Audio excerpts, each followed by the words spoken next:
में प्रिय माता पिताओं, भाइयों बहनों एवं बच्चों, सबों को जय यीशु। आज हम वेलांगनी माँ के नवरोजी नवीना के 5वें दिन में हैं। कैथोलिक कलीसिया में माँ मरियम को एक विशेष स्थान दिया गया है क्योंकि वह ईश्वर की योजना में एक महत्वपूर्ण भूमिका निभाई है।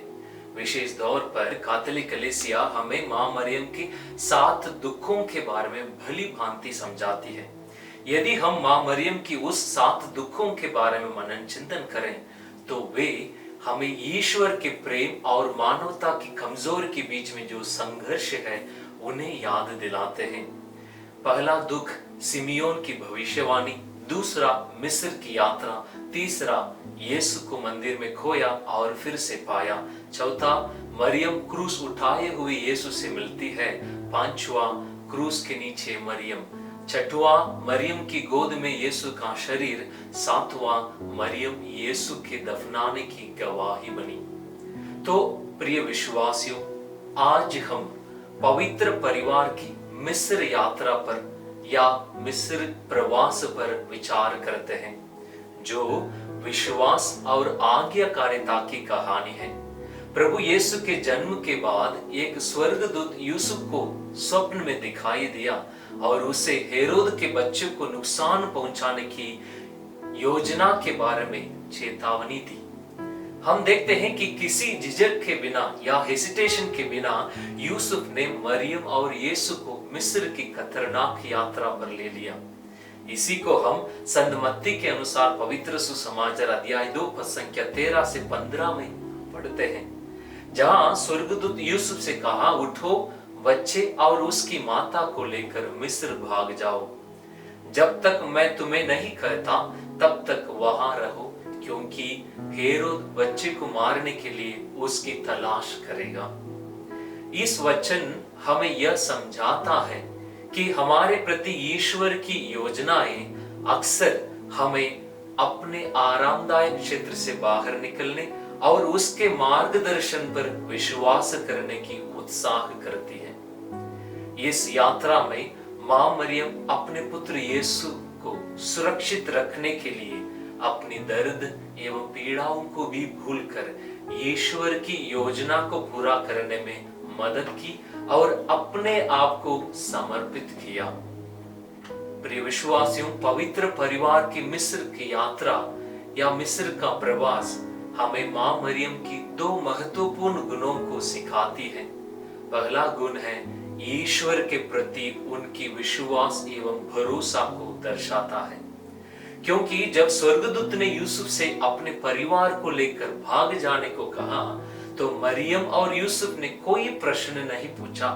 वे बस ईश्वर पर पूरा भरोसा रखते हुए अपनी यात्रा को आरंभ किया। लेकिन इस विश्वास और भरोसा का फल हम देखते हैं कि उनकी यात्रा में ईश्वर उनकी छत्र छाया बनकर उन्हें सुरक्षित पहुंचाया। हम भजन संगीता अध्याय 91 पद संख्या 4 में हम पढ़ते हैं, भजनकार कहता है कि वह अपने पंखों से तुम्हें ढक देगा और उसके पंखों के नीचे तुम शरण ले सकते हो। उसकी वफादारी एक डाल और सुरक्षा है। हम उत्पत्ति ग्रंथ अध्याय 28 पद संख्या 15 में भी देखते हैं कि ईश्वर याकूब से कहते हैं, जब तू मेरे वचन पर चलोगे तो मैं तुम्हारे साथ रहूंगा, तुम जहां कहीं भी जाओगे मैं तुम्हारी रक्षा करूंगा और तुम्हें इस प्रदेश वापस ले आऊंगा, क्योंकि मैं तुम्हें तब तक नहीं छोड़ूंगा जब तक जो तुमसे कहा उसे पूरा ना कर दूं। तो प्रिय विश्वासियों, जब हम ईश्वर पर दृढ़ भरोसा एवं विश्वास रखते हैं तो ईश्वर हमेशा हमारा साथ रहता है और हमें सुरक्षित रखता है। दूसरा गुण जो हमें सीखने को मिलती है वो है आज्ञाकारिता। यह हमें ईश्वर के वचन को सुनने और आज्ञा मानने के लिए प्रेरित करती है। मां मरियम हमें दिखाती है कि ईश्वर के वचन को सुनना और उनकी आज्ञाओं को मानना कितना महत्वपूर्ण है। नबी यिर्मयाह के द्वारा ईश्वर हमसे कहते हैं अध्याय 7 पद संख्या 23 में, यदि तुम मेरी बात पर ध्यान दोगे तो मैं तुम्हारे ईश्वर होऊंगा और तुम मेरी प्रजा होंगे। यदि तुम मेरे बताए हुए मार्गों पर चलोगे तो तुम्हारा कल्याण होगा। हाँ प्रिय विश्वासियों, याकूब के ग्रंथ अध्याय 1 पद संख्या 22 में भी पढ़ते हैं, परंतु वचन पर चलने वाला बनो और केवल सुनने वाला ही नहीं, कर्म के बिना शब्द को सुनने आत्मा ब्रह्म है, जबकि शब्द को सुनने के फलस्वरूप आचरण करना वरदान है।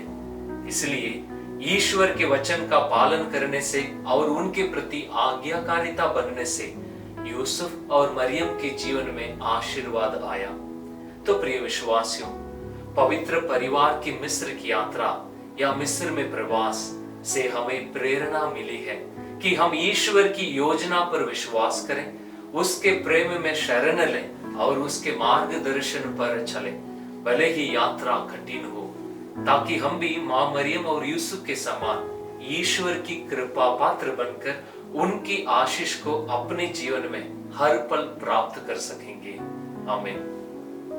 इसलिए तो स्वर्ग के